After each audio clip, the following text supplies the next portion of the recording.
Hey my dear students, welcome back to Magnet Brains. This is Saloni Pandey. So chapter number 3 हम पढ़ रहे थे, that is the story of Indian democracy and हमने हमारे previous lecture में इस chapter से related ढेर सारे topics को discuss किया, जैसे कि competing interest के बारे में हमने पढ़ा, constitutional assembly debates के बारे में हमने पढ़ा, preamble, Karachi resolution, in short Indian constitution as a whole हमने जो उसके basic features हैं या उसकी core values को यहाँ पर discuss किया।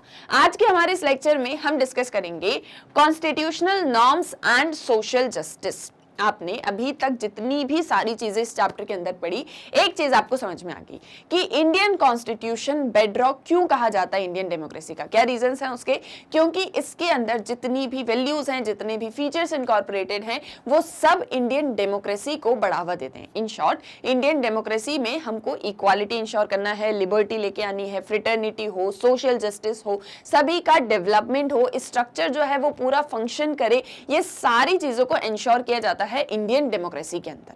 क्लियर है? ये आ गया था यहां तक समझ में। अब बात करते हैं कि कॉन्स्टिट्यूशनल नॉर्म्स और सोशल जस्टिस के बारे में, यानी कि constitutional norms and social justice interpretation to aid social justice.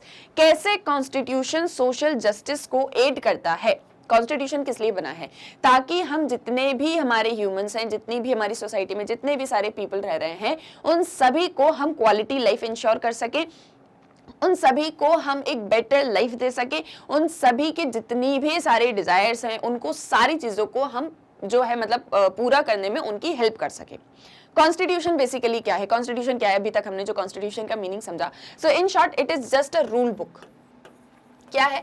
एक रूल बुक या एक ऐसा फ्रेमवर्क जिसके अंदर सारे रूल्स, रेगुलेशंस, प्रिंसिपल्स सब कुछ है जो हमें ये बताता है कि इंडिया जो है किस तरह से वर्क करने वाला है, किस तरह से फंक्शन करने वाला है, गवर्नमेंट को किस तरह के रूल्स फॉलो करने हैं, गवर्नमेंट के लिए क्या सारे प्रिंसिपल्स होंगे, क्या सारे प्रोसीजर्स होंगे, सिटीजन्स के पास में क्या सारे राइट्स होंगे, ये सब कुछ हमने डिटेल में डिस्कस किया। नेक्स्ट है आपका सोशल जस्टिस। सोशल जस्टिस के बारे में आपने पढ़ा क्या है सोशल जस्टिस? जहां पर हम सोसाइटी में जितने भी ह्यूमन बींग्स रहते हैं उन सभी को जस्टिस, उन सभी को फेयरनेस इंश्योर कर सकें, सभी के साथ में जस्टिस हो, किसी के भी साथ में किसी भी तरह का कोई भी इनजस्टिस नहीं होना चाहिए। अब ये जो दो टर्म्स हैं बेसिक, इनके मीनिंग को आपको यहाँ समझना है और सबसे मेन आपको ये समझना है कि कॉन्स्टिट्यूशन कैसे हेल्प करता है सोशल जस्टिस को इंश्योर करने के लिए। और उसे समझने से पहले एक चीज जो है वो समझना बहुत ज्यादा इंपॉर्टेंट है। क्या? देखो, it is useful to understand that there is a difference between law and justice. ये एक चीज समझना आपके लिए बहुत ज्यादा इंपॉर्टेंट है कि लॉ और जस्टिस, इन दोनों के बीच में डिफरेंस होता है। लॉ आपने सुना है, जस्टिस भी आपने सुना है, मतलब पढ़ा हुआ है आपने इन दोनों चीजों के बीच में। लॉ क्या एक चीज होती है? जहां पर आपके सारे रूल्स रेगुलेशंस होते हैं। ठीक है, लॉ क्या है? जो कानून होता है कि सारे रूल्स रेगुलेशंस जो हम सभी को as a citizen of India follow करने हैं। ठीक है, हम सभी को फॉलो करने होते हैं, जितने भी पीपल इंडिया में रह रहे हैं, इंडिया के लॉज उन सभी को फॉलो करने होते हैं। जस्टिस आपको पता है, जहां हमको सभी के साथ में न्याय करना है, सभी के साथ में फेयर रहना है और इनजस्टिस किसी के भी साथ में ना हो। ठीक है, ये एक चीज हमको इंश्योर करनी। जैसे फॉर एग्जाम्पल, आप हो और आपका कोई फ्रेंड है, ठीक है, आप दोनों ने मिलके जस्ट सपोज 10 चॉकलेट्स खरीदी, तो 5 आपके फ्रेंड के पास में आएंगी, 5 आपके पास में आएंगी, तो ये एक चीज जस्ट है ना, ये एक चीज बराबर मतलब इक्वल दिखा रही है कि हाँ यहाँ पर किसी के भी साथ में गलत नहीं हुआ। ऐसा नहीं है कि आपने 6 चॉकलेट्स ले ली और आपके फ्रेंड को आपने 4 चॉकलेट्स दे दी। ठीक है, ये जस्ट एक बहुत ही बेसिक सा, एक बहुत ही छोटा सा एग्जांपल आपको जस्टिस बताने के लिए कि जस्टिस बेसिकली क्या एक चीज होती है। अब इन दोनों के मेजर डिफरेंस को हम समझें तो the essence of law is its force. Law का एसेंस क्या होता है? उसकी अपनी फोर्स, उसकी अपनी पावर, उसकी अपनी शक्ति। ठीक है, लॉ का जो पूरा सार है वो उसके अपने फोर्स में, उसकी अपनी शक्ति के अंदर होता है। And the law is law because it carries the means to coerce और फोर्स ओबीडियंस। लॉ क्यों है? मतलब जो कानून है वो कानून क्यों कहलाता है? इसलिए कहलाता है क्योंकि उसके अंदर वो पावर होती है, उसके अंदर वो फोर्स होती है जिसके थ्रू वो ओबीडियंस को फॉलो करवा सकता है। मतलब कि आपको लॉ को, कानून को मानना ही होगा, चाहे आप उसको फिर जबरदस्ती फॉलो करो या फिर आप उसको अपनी इच्छा से, अपनी आज्ञा से, मतलब आज्ञाकारी होकर आप उसके लॉ के अंदर जितनी भी सारी चीजें होती हैं उसको फॉलो करो। और लॉ इसीलिए लॉ होता है क्योंकि उसे फॉलो किया जाता है। ठीक है। अगर कोई पर्सन लॉ को नहीं मानता तो आपने देखा होगा कि उसको पनिश किया जाता है, ठीक है। उसकी जो है कंप्लेन की जाती है, या फिर उसको जो है पुलिस लेके जाती है, फिर उसको जेल में भी डाल दिया जाता है, या फिर उसके ऊपर सारे प्रोसीजर्स चलते हैं, ढेर सारी चीजें, ठीक है, डिफरेंट डिफरेंट बहुत सारी चीजें। तो लॉ को हम सभी को मानना होता है, इसलिए लॉ जो है वो लॉ होता है, ठीक है। The power of the state is behind it. Law के पीछे कौन सी पावर काम कर रही होती है? स्टेट की पावर। स्टेट क्या करती है? गवर्नमेंट क्या करती है? लॉ बनाती है, फिर वो लॉ जो है फोर्स में आता है, फिर उसके बाद में हम सभी उस लॉ को फॉलो करते हैं, ठीक है। ये आगे यहाँ पर समझ में। बेसिकली जस्टिस क्या है? जस्टिस का एसेंस है फेयरनेस, जहां हमको फेयर रहना है, जहां पर हमको जो है सभी के साथ में जस्टिस करना है। ये एक बेसिक मीनिंग है लॉ और जस्टिस के बीच में, ठीक है। लॉ क्या है? कानून है जिसे हम सभी फॉलो करते हैं, और जस्टिस क्या है? आपकी fairness. Now any system of laws functioning through a hierarchy of authorities. कोई भी एक जो पूरा सिस्टम होता है लॉ का, जहां पर सारे कानून लिखे हुए होते हैं, वो जब भी फॉलो किए जाते हैं या जब भी वो फंक्शन करते हैं तो उसमें एक हायरार्की होती है अथॉरिटी की। The basic norm from which all other rules and authorities flow is called constitution. एक बेसिक नॉर्म जहां से सारे रूल्स, सारी अथॉरिटीज फ्लो होती हैं, दैट इज योर कॉन्स्टिट्यूशन। अब आप सोच रहे होंगे ये सारी चीजें इतनी ज्यादा जो है मतलब उलझी हुई क्यों है, कनेक्शन नहीं बन पा रहा है ना। देखो धीरे धीरे समझ में आएगा। मैंने आपको क्या बताया? लॉ का मीनिंग आपको पता है। लॉ क्या है? जहां पर एक मतलब लॉ हिंदी में जिसे हम कानून कहते हैं, जिसके अंदर जितने भी रूल्स रेगुलेशंस प्रिस्क्राइब्ड हैं हम सभी उन्हें फॉलो करते हैं, ठीक है। लॉज को हम सभी फॉलो करते हैं, ये एक चीज लॉज होगी, ठीक है। इस पार्ट को अलग रख दो।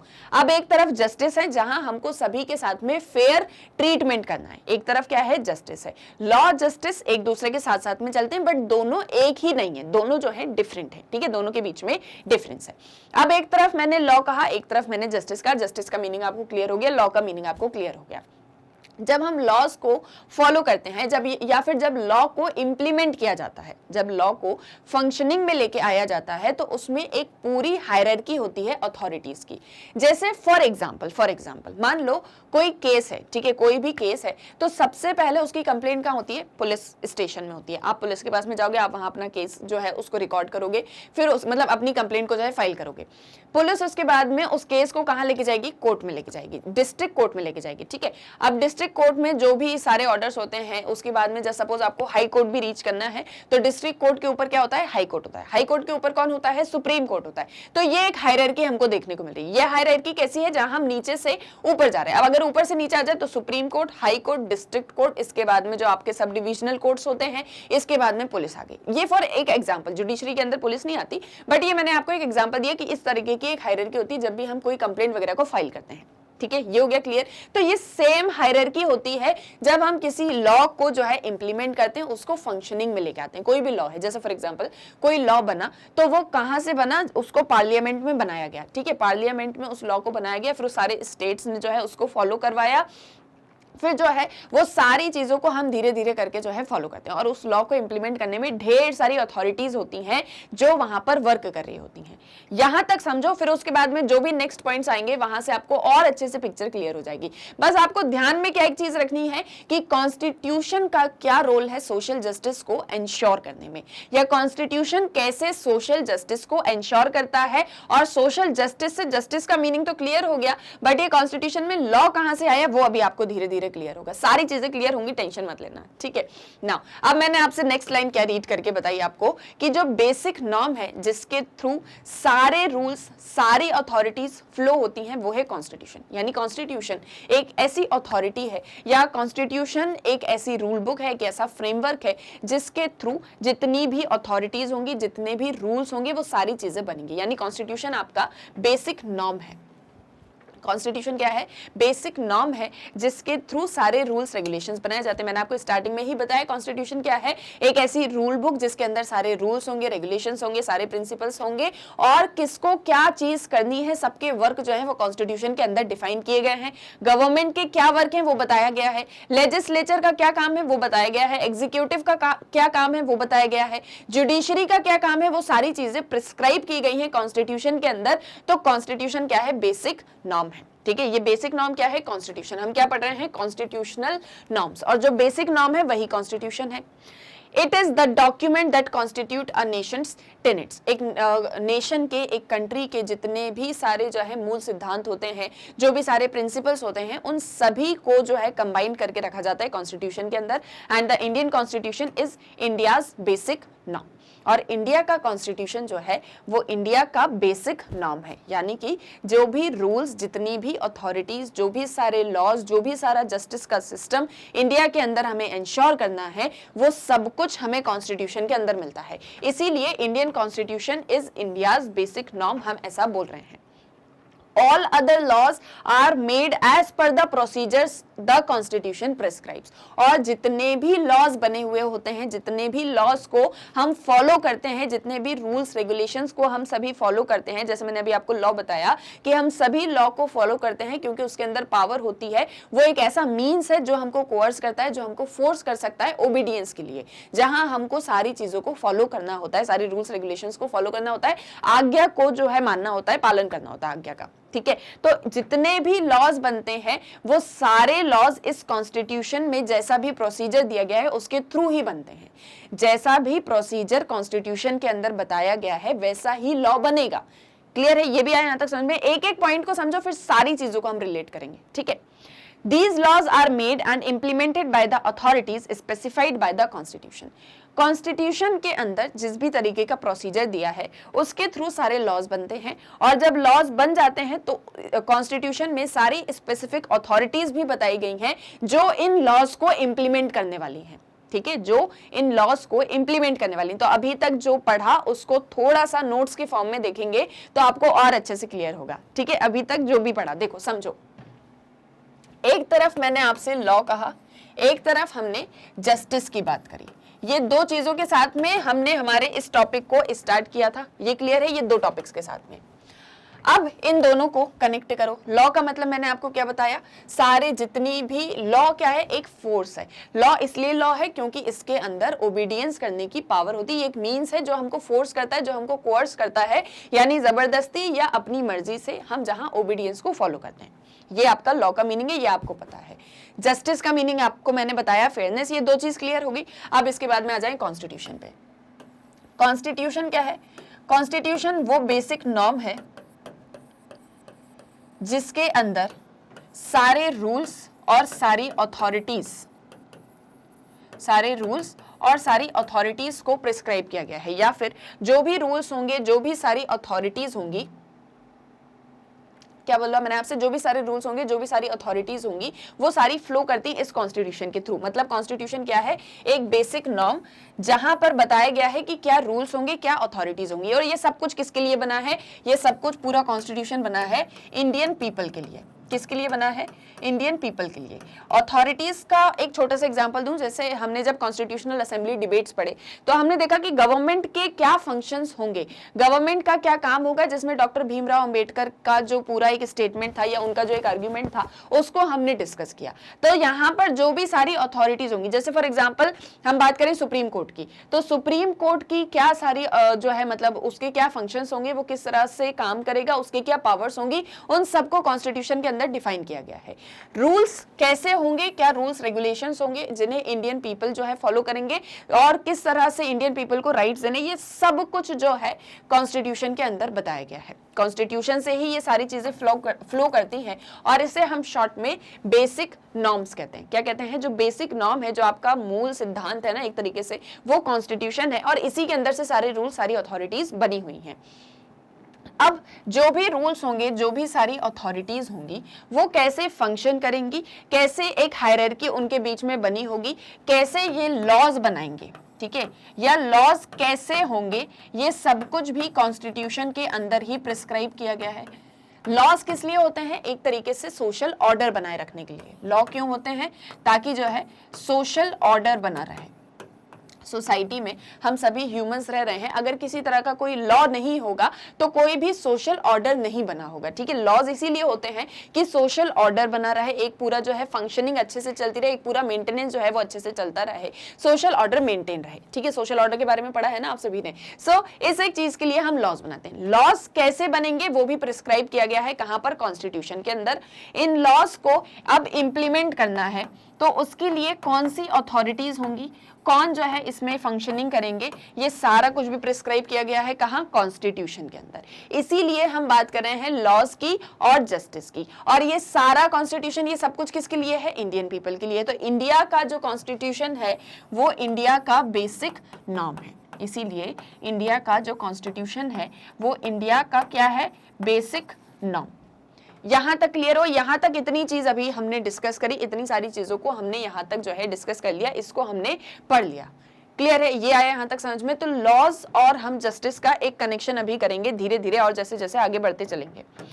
नेक्स्ट है a hierarchy of courts which two are authorities created by the constitution interpret the laws when there is a dispute। मैंने आपको क्या बताया कि अभी कुछ अथॉरिटीज होंगी, वो अथॉरिटीज कैसे लॉज को इंप्लीमेंट करवाएंगी, ये कॉन्स्टिट्यूशन के अंदर दिया गया है। ठीक है, कोई लॉ बनेगा, हमको लॉ बनाना है तो वो लॉ बनेगा, अब उसके बाद में कोई अथॉरिटी होगी जो इस लॉ को इंप्लीमेंट करेगी, तो वो कैसे होगा ये सब कुछ कॉन्स्टिट्यूशन के अंदर बताया गया है। और साथ ही साथ में हमने ये भी कहा कि अथॉरिटी जो होगी वो हायरार्की में होगी, उसके बीच में एक हायरार्की होगी जिसके थ्रू सारा वर्क होने वाला है।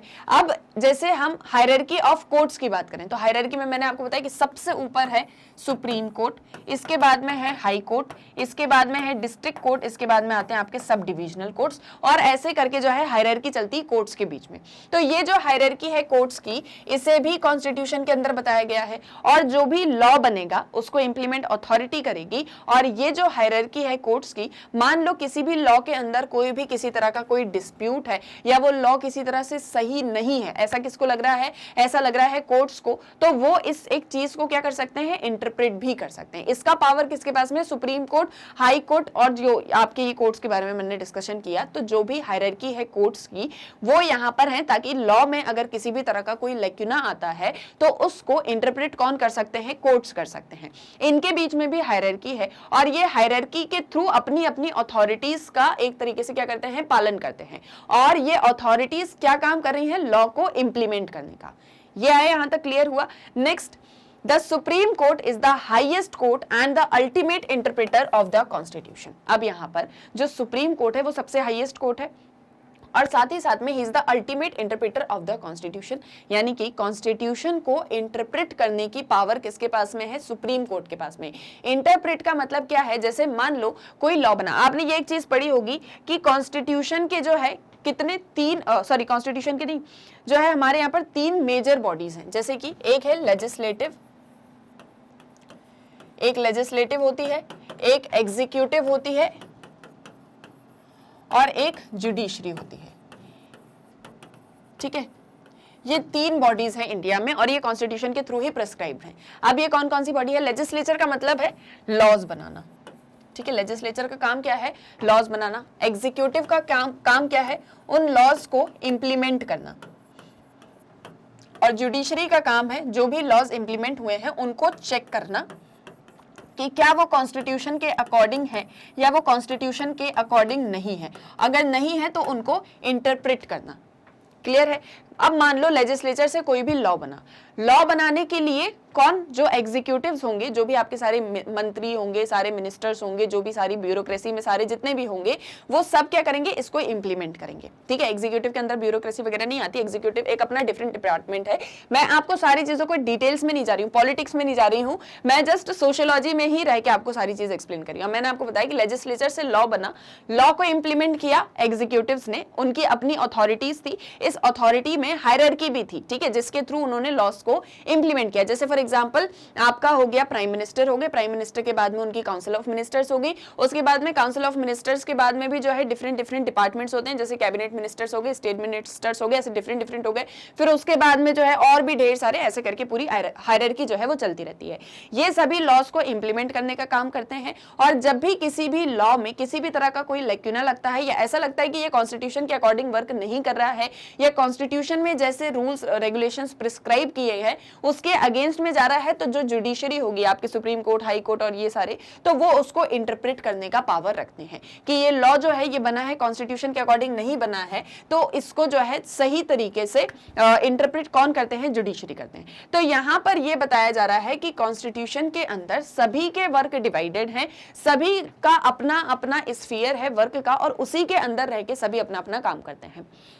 The Supreme Court has enhanced the substance of fundamental rights in the Constitution in many important ways. जैसे अभी हम यहाँ पर डिस्कस करेंगे कि सुप्रीम कोर्ट ने किस तरह से फंडामेंटल राइट्स को कॉन्स्टिट्यूशन में बहुत डिफरेंट वेज में इंटरप्रेट किया है या फंडामेंटल राइट्स के एसेंस को हमें एक्सप्लेन किया है। अब बेसिकली यहाँ तक जो एक चीज आपको बताई कि कॉन्स्टिट्यूशनल नॉर्म्स जो सोशल जस्टिस को बनाए रखते हैं, यहाँ भी हम एग्जाम्पल्स पढ़ेंगे जो ये एक चीज आपको और क्लियर करेगी। तो बेसिकली जो यहाँ पर आपको एक्सप्लेन किया गया है इस एक पर्टिकुलर लेक्चर के अंदर वो ये है कि लॉज वगैरह जितने भी सारे बनते हैं वो सब कॉन्स्टिट्यूशन के अंदर ही प्रिस्क्राइब किए गए हैं। लॉस कौन बनाएगा, कौन उसको इंप्लीमेंट करेगा, कौन उसको इंटरप्रेट करेगा, कैसे उसे फॉलो किया जाएगा, किसके लिए स्पेसिफिकली वो है, ये हर एक चीज को कॉन्स्टिट्यूशन में बताया गया है। और ये जितने भी लॉज बनते हैं, ये जितने भी रूल्स रेगुलेशंस आते हैं, ये सब कुछ for the betterment of the society आते हैं या सोशल जस्टिस को एंश्योर करने के लिए बने हुए होते हैं। इसीलिए हमने यहाँ पर कॉन्स्टिट्यूशनल नॉर्म्स या लॉज के बारे में बात करा और कॉन्स्टिट्यूशन हमने देखा कि ये बेसिक नॉर्म है। और दूसरी तरफ जो हम आपके जस्टिस की बात कर रहे थे वो सब कुछ, वो जस्टिस, वो फेयरनेस कैसे इंश्योर होगी जब हम कॉन्स्टिट्यूशन को फॉलो करते हुए रूल्स रेगुलेशंस लॉज प्रिंसिपल्स इन सारी चीजों को बनाएंगे और जिसका जो वर्क है वो उसको प्रॉपर्ली जो है करेगा। जब सभी प्रॉपर्ली फंक्शन करेंगे तो ही हम constitutional norms and social justice को इंश्योर करने की बात कर सकते हैं या कॉन्स्टिट्यूशन कैसे इंटरप्रेट करता है या कैसे एड करता है सोशल जस्टिस में, उस एक चीज को समझ सकते हैं। क्लियर है? अब आए यहां तक समझ में जो इतनी सारी खिचड़ी जो पक रही थी बैकग्राउंड में, उसका बेसिकली मीनिंग क्या एक चीज थी, ये क्लियर हुआ। अब इसके बाद में यहां थोड़ा सा और डिस्कस करेंगे कि कैसे बार बार सुप्रीम कोर्ट, जिसने अपनी पावर को यूज करते हुए फंडामेंटल राइट्स जो कि सिटीजन्स के लिए बने हुए हैं उसकी इंपॉर्टेंस को बताया। फंडामेंटल राइट्स कहां दिए गए हैं? आपके अपने कॉन्स्टिट्यूशन के अंदर दिए गए हैं। फंडामेंटल राइट्स किसके लिए हैं? सारे सिटीजन्स के लिए हैं, जो कि जितने भी इंडियन पीपल हैं, जितने भी इंडिया के सिटीजन्स हैं, उन सभी को फंडामेंटल राइट्स दिए गए हैं। उनके अपने मौलिक अधिकार दिए गए हैं कि आप इन सारी चीजों को यूज करके अपनी क्वालिटी ऑफ लाइफ को, अपनी बेटरमेंट ऑफ दी लाइफ को इंश्योर कर सकते हो और साथ ही साथ में अच्छे से इंडिया में अपनी लाइफ को जी सकते हो। ठीक है, ये बहुत सिंपल टर्म्स में मैंने आपको बता दिया। तो फंडामेंटल राइट्स, जब भी कहीं भी फंडामेंटल राइट में किसी भी तरह का कोई लेक्यूना होता है, किसी तरह का कोई चैलेंज होता है या कोई भी ऐसी चीज जो कि कॉन्स्टिट्यूशन के अकॉर्डिंग नहीं है या उसमें हम कोई और चीज ऐड ऑन कर सकते हैं, तो वो सब कुछ इंटरप्रेट करने का काम किसका है? सुप्रीम कोर्ट का। अब सुप्रीम कोर्ट ने कैसे बार बार इन सारी चीजों को किया है या कैसे अपनी पावर को यूज किया है, वो एक चीज के कुछ एग्जांपल्स हम यहाँ पर देखते हैं। देखो, अब जैसे a fundamental right includes all that is incidental to it, the terse words of article 21 recognizing the right to life and liberty. Fundamental right जिसमें सारी चीजें इंसिडेंटल हैं, जैसे कि आर्टिकल 21 की हम बात करें, आर्टिकल 21 जो आपको right to life and liberty की बात करता है। यहाँ पर राइट टू लाइफ का मतलब क्या है कि अगर मैं आपसे बोलूं कि आपको राइट टू लाइफ है तो आप क्या समझेंगे कि हाँ, मतलब मुझे जीने का अधिकार है, मैं जो है इंडिया के अंदर जी सकता हूं, मुझे कोई मार नहीं सकता। ठीक है, इतना क्लियर है राइट टू लाइफ। लेकिन सुप्रीम कोर्ट ने इसको इंटरप्रेट किया और उसने क्या बताया कि फंडामेंटल राइट सिर्फ और सिर्फ यही नहीं है कि हम सभी जो है एनिमल्स जो है एग्जिस्ट कर सकते हैं और कोई हमको मार नहीं सकता, that is only your right to life. इसका मतलब ये भी है कि आपको राइट टू क्वालिटी लाइफ भी होना चाहिए, आपकी लाइफ क्वालिटी लाइफ होनी चाहिए। ऐसा नहीं कि हाँ बस जी रहे हो, आपकी क्वालिटी लाइफ होनी चाहिए जिसमें आपकी लाइवलीहुड इंक्लूडेड है, आपकी हेल्थ, आपका शेल्टर, आपकी एजुकेशन, आपकी डिग्निटी, जहां पर आपकी डिग्निटी को भी इंश्योर किया जाए, जहां आपकी हेल्थ का भी ध्यान रखा जाए, आपको एजुकेशन भी प्रोवाइड की जाए, साथ ही साथ में आपका लाइवलीहुड, आपके पास में वो जो एक 3 चीजें होती है, रोटी, कपड़ा, मकान, वो तो मतलब होना ही होना चाहिए। इसके बाद में आप क्वालिटी लाइफ जियो, आप अच्छा खाना खाओ, आपकी हेल्थ अच्छी रहे, आपकी एजुकेशन हो, आपकी डिग्निटी रहे। ठीक है, आपका जो एक सेल्फ रिस्पेक्ट है, आपकी जो डिग्निटी है इस कंट्री के अंदर और साथ ही साथ में बाहर भी, उस एक चीज को हम इंश्योर कर सके, that is your right to life. ये किसने बताया? ये सुप्रीम कोर्ट ने बताया। Plus in various pronouncements different attributes of life have been expanded and life has been explained to mean more than mere animal existence. और बहुत सारे different pronouncements में हमने लाइफ के डिफरेंट एट्रीब्यूट्स को जो है इंटरप्रेट करते हुए देखा है। बट इसका मतलब सिर्फ और सिर्फ ये नहीं है कि मतलब राइट टू लाइफ का मतलब सिर्फ ये नहीं कि आप एनिमल्स जो हो और एग्जिस्ट करते रहो। एनिमल्स इन द सेंस कि आपको ऐसा नहीं, पशु नहीं कहा जा रहा है। आपने एक स्टेटमेंट सुना होगा ना, जो मैंने आपको बहुत बार बताया, man is a social animal, कि इस सोसाइटी में हम सभी जो है रहते हैं और सोसाइटी के बिना हम नहीं रह सकते, तो आप जस्ट एग्जिस्ट करते हो, that is not only right to life. But ये सारी चीजें जो मैंने आपको बताई कि लाइवलीहुड, हेल्थ, एजुकेशन, डिग्निटी, ये सब कुछ इंश्योर किया जाएगा आर्टिकल 21 के अंदर। Next, these interpretations have been used to provide relief to prisoners subjected to torture and deprivation, release and rehabilitation of bonded laborers against environmentally degrading activities, to provide primary health care and primary education. और ये जो interpretation supreme Court ने दिया right to life को लेके, ये इसमें और भी ढेर सारी चीजें इंक्लूडेड हैं, जैसे कि फॉर एग्जांपल जो भी प्रिजनर्स हैं, जो भी कैदी हैं, जो भी जेल में बंद हैं, तो ऐसा ना हो कि हम उन्हें टॉर्चर करते रहे, हम इन द सेंस कि वहां पर जो सारे मतलब सिक्योरिटी में हैं, जितने भी सारे पुलिस ऑफिशियल्स वहां पर हैं, तो ऐसा ना हो कि वो उन्हें टॉर्चर करते रहे, उन्हें किसी तरह का डिप्रीवेशन दे। जो भी बॉन्डेड लेबर्स हैं, जो भी बंधुआ मजदूर हैं, उन्हें हम रिहेबिलिटेशन प्रोवाइड करें, उन्हें हम घर वगैरह, उनकी सारी लाइवलीहुड की जितनी फैसिलिटीज हैं वो प्रोवाइड करें। जो भी इन्वायरमेंटल डिग्रेडिंग एक्टिविटीज हैं उनके अगेंस्ट में प्राइमरी हेल्थ केयर, यानी कि जब भी आप किसी को रिहेबिलिटेशन प्रोवाइड करोगे जैसे बॉन्डेड लेबर्स को, तो आपको इन्वायरमेंट को हार्म नहीं करना है, साथ ही साथ में आप उनको हेल्थ केयर दे सको, आप उनको प्राइमरी एजुकेशन दे सको। तो इन सारी चीजों के लिए भी आर्टिकल 21 को इंटरप्रेट किया सुप्रीम कोर्ट ने। तो यहां पर मतलब यह है कि कॉन्स्टिट्यूशन में आर्टिकल 21 दिया गया है जिसमें राइट टू लाइफ की बात होती है, ठीक है, जिसमें किसकी बात होती है, राइट टू लाइफ की बात होती है। अब उस राइट टू लाइफ को हम सिर्फ ऐसे ना समझे, ऐसा नहीं कि कॉन्स्टिट्यूशन में उसको पूरा डिस्क्राइब किया गया है कि राइट टू लाइफ का क्या मीनिंग है और किस तरह की हम राइट टू लाइफ की बात करते हैं, बट इन जनरल जब आपसे कहा जाएगा आर्टिकल 21 राइट टू लाइफ, तो आप ये सोचोगे कि हाँ मुझे कोई मार नहीं सकता क्योंकि मेरे पास राइट टू लाइफ है। इसका सिर्फ ये मतलब नहीं है, सुप्रीम कोर्ट ने उसको इंटरप्रेट किया कि राइट टू लाइफ का मतलब कि आपके पास में क्वालिटी लाइफ हो, आपके पास में एजुकेशन हो, आपकी अच्छी हेल्थ हो, आपके पास में खाने को अच्छा हो, आपके पास में अच्छा पहनने को, आपके पास में शेल्टर हो, आपके पास में जो है हर एक तरह की फैसिलिटी हो, that is your right to life.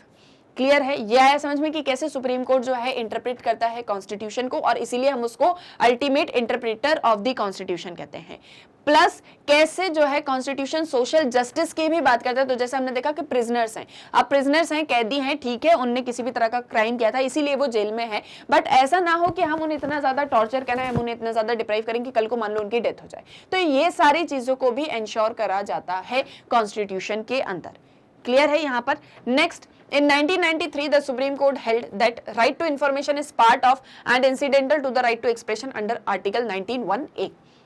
1993 में सुप्रीम कोर्ट ने एक और इंटरप्रिटेशन दिया जिसमें उन्होंने ये कहा कि जो राइट टू इन्फॉर्मेशन है, राइट टू इन्फॉर्मेशन के बारे में भी हमने पढ़ा हुआ है ना, तो राइट टू इन्फॉर्मेशन जो है वो राइट टू एक्सप्रेशन का ही पार्ट है जो आर्टिकल 19(1)(a) के अंदर है। मतलब आर्टिकल 19(1) जो ए है, आर्टिकल 19 क्लॉज 1 पार्ट और उसमें ए जो है उसके अंदर जो राइट टू एक्सप्रेशन की हम बात करते हैं कि आपके पास में जो है बोलने का अधिकार है, अभिव्यक्ति का अधिकार है, आप एक्सप्रेस कर सकते हो अपने थॉट्स को, उसी के अंदर राइट टू इन्फॉर्मेशन आता है। तो इस एक चीज को, ये जो सारे इंटरप्रिटेशन है ये अक्सर सुप्रीम कोर्ट जो है वो करते रहते हैं।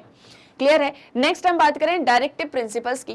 तो डायरेक्टिव प्रिंसिपल्स को कैसे उन्होंने फंडामेंटल राइट्स के अंदर इंटरप्रेट किया, इस एक चीज को और समझो। अभी आर्टिकल 21 की बात करी, राइट टू इन्फॉर्मेशन की बात करी, अब डायरेक्टिव प्रिंसिपल की बात को सुनो। So the Supreme Court read the directive principles of equal pay for equal work into fundamental right to equality under article 14 and has provided relief to many plantation and agricultural labourers and to others. अब देखो, Supreme Court जब directive principles की बात करते हैं तो directive principles के बारे में मैंने आपको क्या बताया था प्रीवियस लेक्चर्स में कि directive principle of state policy, जहां पर स्टेट्स को बताया जाता है कि आपको क्या क्या जो है प्लानिंग पॉलिसी करनी चाहिए for the development of the state. तो जब वो डायरेक्टिव प्रिंसिपल की बात करते हैं तो उसमें एक जो है क्लॉज है, that is equal pay for equal work, यानी कि जब आप इक्वल वर्क करते हो तो उसके लिए आपको इक्वल पे देना चाहिए। यानी कि जस्ट फॉर एग्जाम्पल, जैसे सपोज मैं हूं और कोई एक और पर्सन है और हम दोनों जो है किसी फैक्ट्री में सेम पोजीशन पे वर्क करते हैं, ठीक है, लेकिन मुझे 5000 रुपीज दिए जाते हैं और उसको 2000 रुपीज दिए जाते हैं। तो ये क्या हो गया कि सेम काम करने के लिए बट हमें इक्वल पे नहीं दिया जा रहा है। तो अगर मुझे 5000 मिलते हैं सेम वर्क के लिए तो उसे भी उतने ही मिलने चाहिए। तो दैट इज द मतलब meaning of equal pay for equal work. तो जब वो इसकी बात करते हैं तो वो ये बोलते हैं कि ये equal pay for equal work fundamental right to equality के अंदर जो आर्टिकल 14 है उसमें भी हम मतलब इस एक चीज को समझ सकते हैं, जहां पर जो भी डिफरेंट प्लांटेशन में या एग्रीकल्चरल लेबरर्स काम कर रहे हैं, जो कि काम करते हैं बट उन्हें जो है इक्वल पे नहीं दिया जाता है, तो उसमें हम एक चीज को समझ सकते हैं कि वहां से हम राइट टू इक्वालिटी की बात करेंगे। तो इस तरह के जो ये ढेर सारे इंटरप्रिटेशंस हैं सुप्रीम कोर्ट के, ये हमें ये दिखाते हैं कि सुप्रीम कोर्ट जो कॉन्स्टिट्यूशन को इंटरप्रेट करता है, अब कॉन्स्टिट्यूशन तो अपने आप को नहीं बता सकता ना, अपने आप को ऐसा थोड़ी कि वो बुक खुद से बोलने लग जाएगी, उससे इंटरप्रेट करने के लिए हमने सुप्रीम कोर्ट बनाया गया है। और सुप्रीम कोर्ट जो है वो यहाँ पर सारे कॉन्स्टिट्यूशन में जितने भी प्रोविजंस है उनको इंटरप्रेट करके बताते हैं। और यहाँ पर जो भी सारे इंटरप्रिटेशन हमें बताए गए हैं वो किस लिए हैं कि हम कैसे सोशल जस्टिस को इंश्योर कर सकते हैं। अब equal pay for equal work है, ये सोशल जस्टिस के ही लिए तो है, जहां हम सोशल जस्टिस को इंश्योर कर सके, जहां पर हम फेयरनेस को जो है इंश्योर कर सके। The constitution is not just a ready reference to dos and don'ts for social justice, it is the potential for the meaning of social justice to be extended. तो कॉन्स्टिट्यूशन सिर्फ एक ऐसा ready reference नहीं है जिसमें हमको ये बताया कि हमें क्या करना चाहिए और क्या नहीं करना चाहिए जिसके थ्रू हम सोशल जस्टिस बना रखें, बल्कि इसके साथ में हम सोशल जस्टिस को कैसे और एक्सपेंड कर सकते हैं, ये सब कुछ बताने का पोटेंशियल जो है वो किसके अंदर है, कॉन्स्टिट्यूशन के अंदर है। And social movements have also aided the courts and authorities to interpret the contents of rights and principles in keeping with the contemporary understanding of social justice। और different जो social movements होती हैं वो और ये सारे different authorities, courts, ये सब कुछ क्या करते हैं कि constitution के अंदर जो भी सारे rights, जो भी सारे principles दिए हैं उन सभी को interpret करते रहते हैं। और social movements ने भी उसमें बहुत सारी help करी। जैसे social movements होती हैं जहाँ पर हम society में किसी भी particular चीज़ को लेके, किसी भी particular phenomena या topic या issue को लेके जो है बात करते हैं, चाहे एक मूवमेंट चलाते हैं। जैसे फॉर एग्जांपल वुमेन एम्पावरमेंट की हम बात करें तो उसके लिए हमने सोशल मूवमेंट चलाया। तो ये सारी चीजें भी कोर्ट्स को, अथॉरिटीज को और ज्यादा हेल्प करती हैं कि हम सोशल जस्टिस को और ज्यादा एक्सपेंड कर सकें, और जो चीजों की बात हो सकता है कॉन्स्टिट्यूशन के अंदर नहीं की गई है तो हम उसे भी उसमें ऐड ऑन कर सकें। Laws and courts are sites where competing views are debated. तो लॉ और कोर्ट ये दो साइड हैं जहां हम कंपीटिंग व्यूज को डिबेट कर सकते हैं कि एक तरफ लॉ है और कोर्ट एक तरफ जो रियलिटी की बात करता है। ठीक है, मतलब लॉज भी रियलिटी की बात करते हैं। बट कॉन्स्टिट्यूशन कब बनाया हमने? इंडिपेंडेंस के टाइम पे, 1947 के टाइम पे। अब उसके बाद में इतने सालों तक बहुत सी चीजें चेंज हुई हैं, तो हमको कॉन्स्टिट्यूशन में भी रिगार्डिंग अमेंडमेंट्स करने होते हैं और इन सारी चीजों को इंटरप्रेट करने के लिए कोर्ट्स हैं। क्लियर है? तो ये सारी चीजें और ज्यादा सोशल जस्टिस को एड करती हैं। जैसे the constitution remains a means to channelise and civilise political power towards social welfare. You will realise that the constitution has the capacity to help people because it is based on basic norms of social justice. Constitution जो है वो एक ऐसा means है जो channelise करता है, civilised करता है पॉलिटिकल पावर को, जो सोशल वेलफेयर को कर सके। मतलब कि जो भी सारी गवर्नमेंट है, जो भी सारी इंस्टीट्यूशंस हैं, जो भी सारी अथॉरिटीज हैं, वो कैसे सोशल वेलफेयर को इंश्योर करेंगी, इसके सारे मीन्स जो हैं वो हमको कॉन्स्टिट्यूशन में मिलते हैं। और जैसे जैसे आप और चीज़ों को डिस्कस करोगे, पढ़ोगे कॉन्स्टिट्यूशन के बारे में, तो आपको ये पता चलेगा कि कॉन्स्टिट्यूशन बेसिकली बना ही है लोगों की हेल्प करने के लिए, जहाँ पर हम मतलब इसको हम एक बेसिक नॉर्म बोलते हैं सोशल जस्टिस का, जहां सोशल जस्टिस को इंश्योर किया जाता है। जैसे for example the directive principle on village panchayats was moved as an amendment in the constituent assembly by K Santhanam. After 40 odd years it became a constitutional imperative after the 73rd amendment in 1992। के संथानम जब constituent assembly की debate चल रहे होते हैं तो उसके अंदर वो जो डायरेक्टिव प्रिंसिपल के अंदर एक विलेज पंचायत का कंसेप्ट होता है कि directive principles of state policy में ये बताया जाता है कि विलेज पंचायत्स को भी स्टेट्स को ऑर्गेनाइज करना चाहिए। तो के संथानम असेंबली में इस बात को बोलते हैं कि इसको हमको कॉन्स्टिट्यूशन में भी जो है ऐड ऑन करना चाहिए, या ये जो एक अमेंडमेंट है। तो 40 ईयर्स के बाद में इसको लेके फिर ढेर सारे और भी जो है मतलब इस पर रिसर्च वगैरह चलती रही और इसके बारे में बहुत सारी कमिटीज बनती रही पंचायत्स को लेके, और फाइनली 40 ईयर्स के बाद में 1992 में 73rd अमेंडमेंट होता है कॉन्स्टिट्यूशन के अंदर, जिसके अंदर हम पंचायती राज इंस्टीट्यूशन को जो है कॉन्स्टिट्यूशन में ऐड ऑन करते हैं। मतलब अभी तक पंचायत्स को ऑर्गेनाइज करना चाहिए, पंचायत के भी चुनाव होने चाहिए ताकि हम गांव में, विलेजेस में भी जो है और अच्छे से गवर्नेंस को इंश्योर कर सकें। ये सारी चीजों के बारे में directive principles of state policy के अंदर दिया गया था, जिसे हम किसी भी कोर्ट में जो है मतलब जिसके लिए कोर्ट्स एनफोर्स नहीं कर सकते हैं। और दूसरी तरफ ये स्टेट्स के ऊपर छोड़ा गया था कि स्टेट्स को पंचायत को ऑर्गेनाइज करना चाहिए। लेकिन 1992 में फाइनली 73rd अमेंडमेंट एक्ट आता है और जिसमें हम पंचायत को कॉन्स्टिट्यूशन के अंदर जो है ऐड ऑन कर देते हैं। और कॉन्स्टिट्यूशन में जो पार्ट 11-12 में जो है कॉन्स्टिट्यूशन ये पंचायती राज और म्युनिसिपैलिटी की जो सारी बॉडीज हैं, मतलब म्युनिसिपल कॉर्पोरेशंस, म्युनिसिपैलिटी बॉडीज जो हैं, उसको ऐड ऑन कर दिया जाता है और फिर ये कॉन्स्टिट्यूशन के अंदर बन जाता है। तो मतलब कि कॉन्स्टिट्यूशन सबसे पहले तो वो आपको सारे रूल्स रेगुलेशंस बताएगा जिसके थ्रू एक कंट्री को गवर्न होना चाहिए।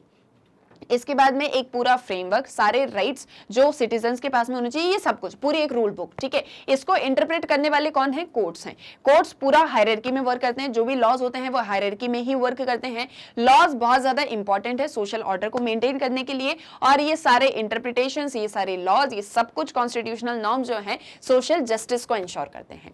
इसको हमने कुछ एग्जाम्पल्स के साथ में डिस्कस किया, जैसे fundamental rights, right to information, and साथ ही साथ में directive principles of state policy. हमारे नेक्स्ट सेक्शन में हम पंचायती राज इंस्टीट्यूशंस को डिस्कस करेंगे। तो यहां तक हमने जितना भी इंडियन कॉन्स्टिट्यूशन के बारे में पढ़ा वो हमें यह बताता है कि इंडियन कॉन्स्टिट्यूशन कैसे इंडियन डेमोक्रेसी का बैकबोन है या बेडरॉक है, जिसके ऊपर ये पूरी इंडियन डेमोक्रेसी रेस्ट करती है। तो इसमें हमने जितने भी पार्ट्स को यहां पर डिस्कस किया, जैसे कि हमने डिस्कस किया कि core values of Indian democracy, हमने कराची रिजोल्यूशन के बारे में पढ़ा, प्रीएम्बल के बारे में पढ़ा, कॉन्स्टिट्यूशनल असेंबली डिबेट्स हमने डिस्कस किए, कॉम्पीटिंग इंटरेस्ट हमने डिस्कस किए, constitutional norms and social justice. ये सब कुछ हमें क्या एक चीज बताते हैं कि कैसे कॉन्स्टिट्यूशन जो है वो इंडियन डेमोक्रेसी का बेडरॉक है, और कॉन्स्टिट्यूशन कैसे सोशल जस्टिस को एंश्योर करने की बात करता है। आई होप ये सारा कुछ क्लियर हो गया होगा जो भी हमने अभी तक यहां पर डिस्कस किया इंडियन कॉन्स्टिट्यूशन के बारे में और आज का ये लेक्चर। नेक्स्ट जो हमारा पार्ट स्टार्ट हो रहा है वो पंचायती राज इंस्टीट्यूशंस को लेके है, जो कि बहुत इंपॉर्टेंट भी है और बहुत इंटरेस्टिंग भी है। और जैसे कि स्टार्टिंग में ही बता दिया था कि ये चैप्टर बहुत इंटरेस्टिंग है, सो आई होप सारी चीजें क्लियर हो गई होंगी। स्टिल आपका कोई भी डाउट है, आपका कोई भी सजेशन है, आपकी कोई भी ऐसी चीज जो आप हमारे साथ में शेयर करना चाहते हो रिलेटेड टू चैप्टर या सब्जेक्ट, सो वो आप कमेंट सेक्शन में बता सकते हो, ठीक है। अब हम मिलेंगे हमारे नेक्स्ट वीडियो लेक्चर में, बट जाते जाते एक और इंपॉर्टेंट चीज कि मैग्नेट ब्रेन्स की वेबसाइट को कैसे एक्सेस करोगे। तो देखो सारे लेक्चर्स आपको यूट्यूब पर मिल ही जाते हैं। इसके बाद में मैग्नेट ब्रेन्स का जो ऐप है प्ले स्टोर पर, उसे भी डाउनलोड कर सकते हो। अब इसके बाद में चाहिए कि सब कुछ बिल्कुल सीक्वेंस में मिल जाए, सब कुछ बिल्कुल class wise, course wise, book wise मिल जाए बिना किसी ज्यादा मेहनत के। तो बहुत ही सिंपल सा काम है, जस्ट गूगल पे जाओ, एंटर करो www.magnetbrains.com। जैसे ये एंटर करोगे ये मैग्नेट ब्रेन्स एजुकेशन प्लेटफॉर्म आपके सामने ओपन होगा। यहाँ सभी क्लासेस के सारे कोर्सेज के वीडियो लेक्चर्स अवेलेबल हैं। आपको जो भी क्लास या कोर्स स्टडी करना है जस्ट उस पर क्लिक किया, उससे रिलेटेड ये आगे सारे चैप्टर वाइज वीडियोस, यहाँ स्क्रॉल करोगे और भी वीडियोस देखने को मिलेंगे। सभी के नीचे वॉच नाउ का बटन है। आपको जो भी सब्जेक्ट स्टडी करना है वॉच नाउ पे क्लिक किया, उससे रिलेटेड सारे चैप्टर वाइज वीडियोस आएंगे। चैप्टर पे क्लिक करोगे उससे रिलेटेड सब टॉपिक्स आ जाएंगे, सभी के आगे वॉच नाउ लिखा हुआ है। आपको जो भी टॉपिक स्टडी करना है वॉच नाउ पे क्लिक किया और ये वीडियो ओपन। अब यहाँ से नेक्स्ट वीडियो देखना है, नेक्स्ट वीडियो पे क्लिक करो। ये नहीं देखना है, कुछ और देखना है, यहाँ से कैंसिल कर दो। सो बहुत ही इजीली आप मैग्नेट ब्रेन्स की वेबसाइट को एक्सेस कर सकते हो। यहाँ आपको मिलती है 100% फ्री ऑनलाइन एजुकेशन बिना किसी पेड सब्सक्रिप्शन की, with quality content and best of the teachers. So I hope सारी चीजें क्लियर हो गई होंगी। तो फटाफट वीडियो को लाइक कर दो, शेयर कर दो और चैनल को सब्सक्राइब करना मत भूलना। हम मिलेंगे हमारे नेक्स्ट वीडियो लेक्चर में। Thank you very much.